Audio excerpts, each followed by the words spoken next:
welcome back to Learn, Teach, Grow. My name is Minal, and my channel is here to bring all you families and parents ideas on activities that you can do with your child, from your everyday toys to things that are available in the house, as well as child development and insights into that, and some great parenting hacks and tips. If you haven't been here before, I welcome you to my channel. Please be sure to like and subscribe so you're having the opportunity to take in every video that I put out. And I try to put out videos every Friday so that you have something new to learn about. Today, I want to talk to you about our sensory system. I'm sure that online you get a lot of buzz about sensory dysfunction, you've heard, or sensory processing issues, or you might hear that someone has sensory differences. So these are all different buzzwords that are out there today. I want to talk about what does that really mean, what are the different sensory systems, and how can you identify when your child might have concerns in those areas. So I will tell you, your sensory system, we learned 5 senses, but there's actually 8 sensory systems. Yeah, 8 sensory systems. And the 8 systems are your visual system, which is responsible for taking in visual stimulation from your environment that's sensed and processed by the brain and the eyes. Your auditory system. This system is responsible for hearing, interpreting, and processing sound, and locating sound and filtering that sound. You have your gustatory system, which is basically your system that's responsible for your sense of taste. Your olfactory, which is responsible for your sense of smell, such as filtering smells and also alerting us to dangerous smells. Your tactile system. This is the system responsible for our sense of touch, which includes our sense of pain and pressure. So those are the 5 that you know. Additionally, there's your proprioceptive system. This is the system responsible for providing information to the body about your awareness of position, orientation, location of your muscles, joints, and body parts. Your vestibular system. This system helps with knowing orientation and space and balance, and it's located inside of your ears.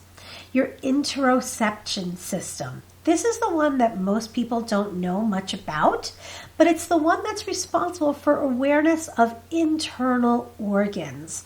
It tells us when we are hungry, when our stomach hurts, or if we have to use the bathroom. Those are the senses of interoception. As an occupational therapist, I'm often referred to children that have difficulty with modulating their sensory systems. So what does sensory modulation mean? Sensory modulation is the ability to take in information from our external environment and our internal body and process it to elicit an appropriate measured response. So, when someone has difficulty with modulation, we often refer to them as having sensory processing issues, or when it's more severe, they might be diagnosed with sensory processing disorder, which is a diagnosis that a doctor would give them. So what might this look like when I see someone with difficulty with this process? It can appear in overt and sometimes very subtle ways. Everyone is completely different. For example, a child may get upset when placed in a swing because they're fearful of motion or not having their feet touching the ground. Another child may not like having lotion put on them or don't tolerate touching simple textures like sand or dirt or grass, or more complex textures such as slime or shaving cream or foam. Some children appear to need to be in constant motion all day long and have difficulty maintaining attention on any one task for long enough to learn it. Last but not least, some children also have difficulty planning motor movements, such as stepping over or around an obstacle. Most commonly, people get grouped into 2 categories, sensory seekers or sensory avoiders. But it's more complex than that, and there's many factors that need to be considered prior to assisting a child who has challenges with processing sensory media. These considerations include, but are not limited to, how often the behavior is occurring, what is the child's response to the input, what are the social considerations around the stimuli or sensory issue, and what is the child's daily routine like, and how is that affecting their processing.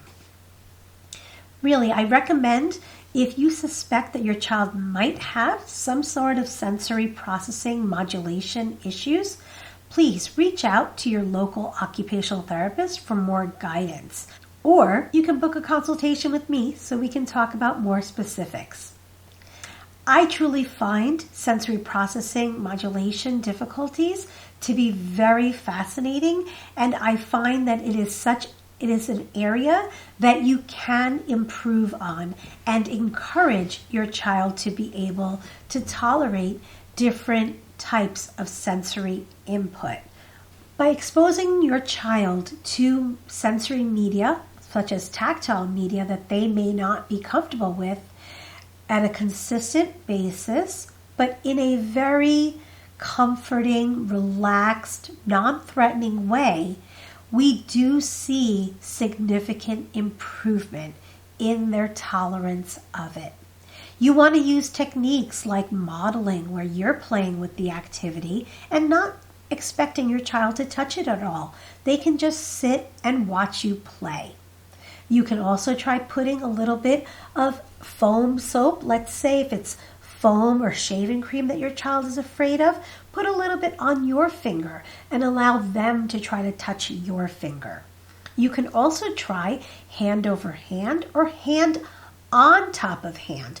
That's where you will use your hand to touch the sensory media, and your child is actually touching your hand. So they're placing their hand on yours, but not actually touching that sensory media.